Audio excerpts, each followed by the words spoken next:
Good morning. This is Bob Thompson with the Salt Lake County Watershed Planning and Restoration Program, a division of Salt Lake County Flood Control Engineering. I'm here to present the Snowpack update for May 15th, 2023. Snowpack numbers are still well above average for most of the measured basins in Utah. You can see some of those numbers are getting pretty crazy because we generally don't have snow this time of year in a lot of those basins. So when we look at individual basins, this is the aggregate snow water equivalent as measured from the 8 sites in the Jordan Basin. So you can see those sites are starting to lose snow. That 2023 line is diving down, and we're seeing snow is starting to create meltwater, and we're starting to see creeks rise, especially in higher elevation watersheds. So we'll start off at City Creek at Lewis Meadow. This is our lowest elevation snowtail site, and you can see most of the snow at that site has already melted off. We've seen City Creek rise dramatically as a result of that, and we expect to see it rise even more as the high elevation starts to melt. So this is City Creek at Lookout Peak, and you can see we've lost not nearly as much at the higher elevation. So City Creek has a ways to go before that snowpack really starts to kick meltwater into the creek, but that should happen pretty significantly during this coming week.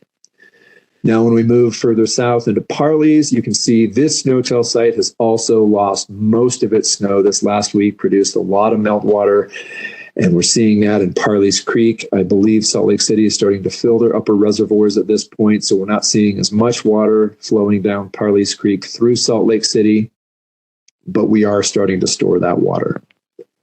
Moving further south into Big Cottonwood, this is the snowtail site at Mill D. This one is measuring snow in the north part of the canyon or south-facing aspect. And you can see the sun and the warm temperatures have started to take a toll on that snowpack. We've lost a pretty significant amount of snow over the last week, and we should see a lot more melt in the coming week. We're expecting significant flow increases in Big Cottonwood Creek. Moving further up the canyon to Brighton, kind of the same story. We've lost a significant amount of snow in the past week, and we expect this trend to continue with warm temperatures. And last night, I think it really ramped up with the rain on snow event. The last and highest elevation snowtail site that I'm going to display is the snow water equivalent at Snowbird. This has also started to melt, and it's pretty early for this snowpack to start to melt, especially with a snowpack of this size. So we're expecting this to start generating meltwater in the coming week. And one of the reasons why is because our 7-day forecast has very little precipitation in it. We're supposed to have fairly clear skies, and unlike we could have some afternoon thunder showers, almost a monsoonal pattern set in.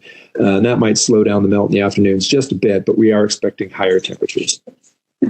So our monthly precipitation forecast has not changed since the last update. We're expecting about normal precipitation for the month of May. And seasonally, we're expecting about normal. Temperatures, we are expecting those to climb above normal, especially this week. We could see temperatures in the mid-80s. And seasonally, they're supposed to be about normal. So when we look at Streamflow forecasts, we are looking at well above average numbers for those forecasts at the moment. And to provide a little bit more detail for specifically Big Cottonwood Creek at the canyon mouth, this graph is courtesy of NOAA and our friends at CBRFC, the Colorado Basin River Forecast Center.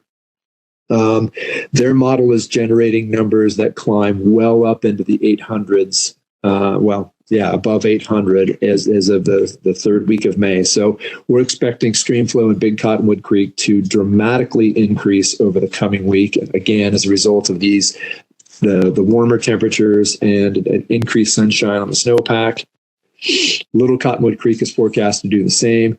We are expecting water levels in Little Cottonwood Creek to dramatically increase over the coming week. And I don't think it'll peak as of May 24th, but it certainly is going to increase as far as the discharge goes. Where we store that water, we're losing space. Utah Lake is filling up. It is almost 80% full. It does take a lot of water to fill that final 20%. So there's still some storage capacity left in Utah Lake. Hopefully we can get rid of a lot of the snowpack before that fills up. And the other Wasatch Reservoirs of note are filling up. So I think the creeks are going to take the brunt of this runoff, and we're going to see very high, very fast, and very cold moving water flowing down those creeks in the coming week. And I think on that note, the $1 million question's been, when does runoff begin? I think last night was kind of the kickoff for the higher elevation watersheds. Big and Little Cottonwood Creek both kicked up pretty high, and they should stay there for the remaining futures, the foreseeable futures. So please be careful. Please keep your dogs away from those creeks. Please don't let your kids wade in those creeks. They are very dangerous. Thanks for your attention, and we'd like to thank all of our partners at Central Utah Water Conservancy District, NOAA Climate Prediction Center, NOAA Colorado Basin River Forecast Center, the NRCS, and the Utah Division of Water Resources. Thank you.